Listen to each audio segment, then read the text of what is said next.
y'all? Focus Daily Show.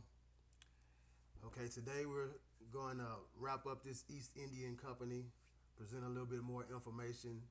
But remember, you have to use your mind, you have to use your discernment to see this information for what it truly is. Now, before we begin, I would like to give all praises to the Most High and His Son, Jesus Christ. It is through them that I am being sent here with this truth as an opportunity for grace and redemption. Okay, let's begin. Start off where we left off, y'all.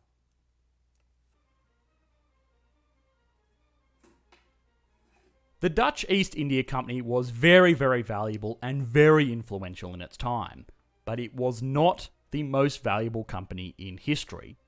Companies are really, really hard things to value. When I was a student, I'd write long essays that I'd work on for days, but now I'm writing short.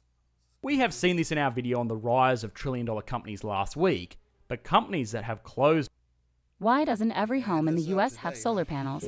The number one reason is not about sunlight or weather or even Up over 200 years ago are even harder to value.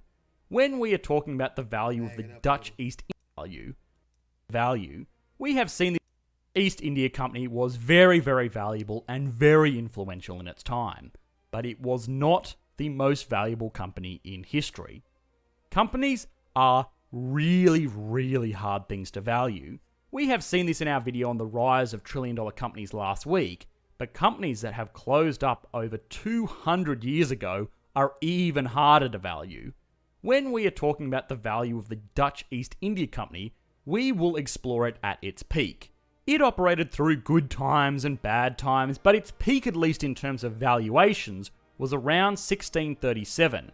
Now, a figure of around $8 trillion is thrown around a lot by estimating the value of a company like this.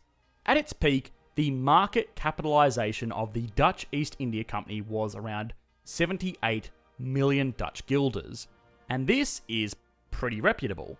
But then people just make the leap and say that that was worth about 7-point-something trillion because inflation? Well, no, not really. This is Okay,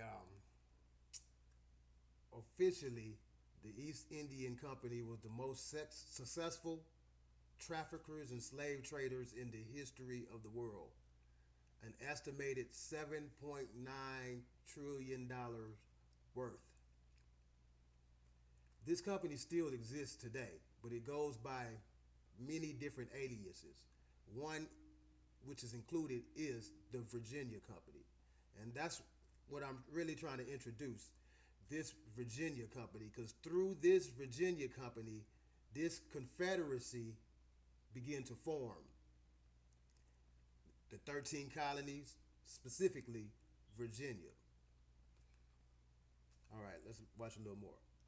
Is a massive misunderstanding of what inflation is.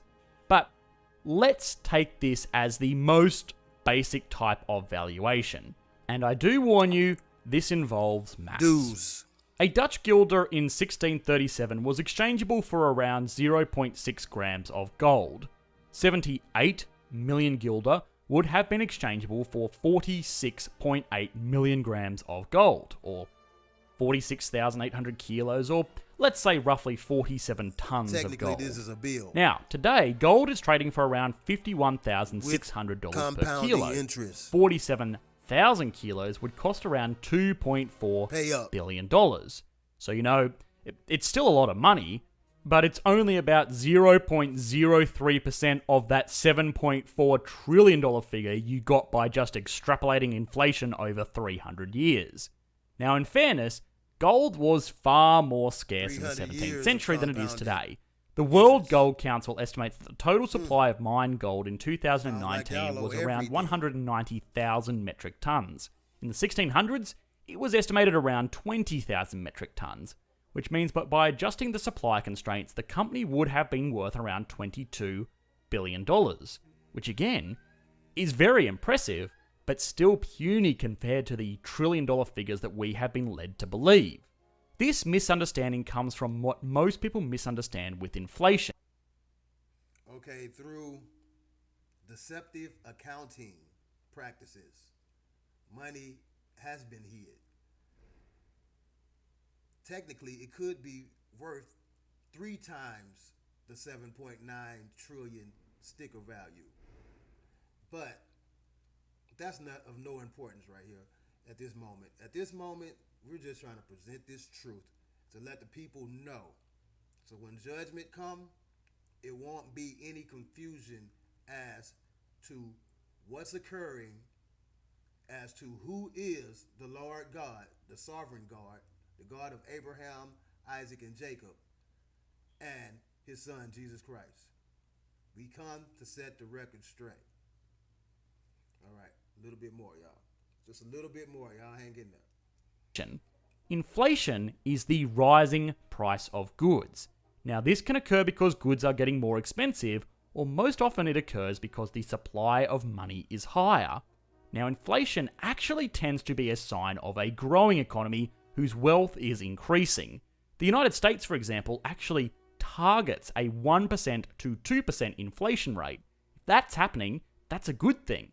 They also hope for around a 2% to 3% annual growth rate, so that growth outpaces the inflation. But the thing is, the 1600s were poor. Assessed by Purchasing Power Parity GDP, the entire world economy's GDP was probably around $81 billion.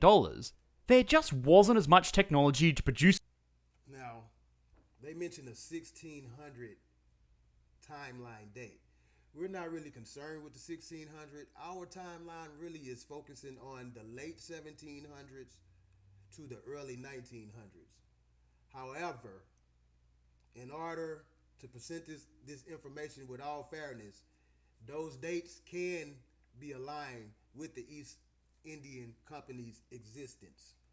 But for this case and this matter, we will more specifically be dealing with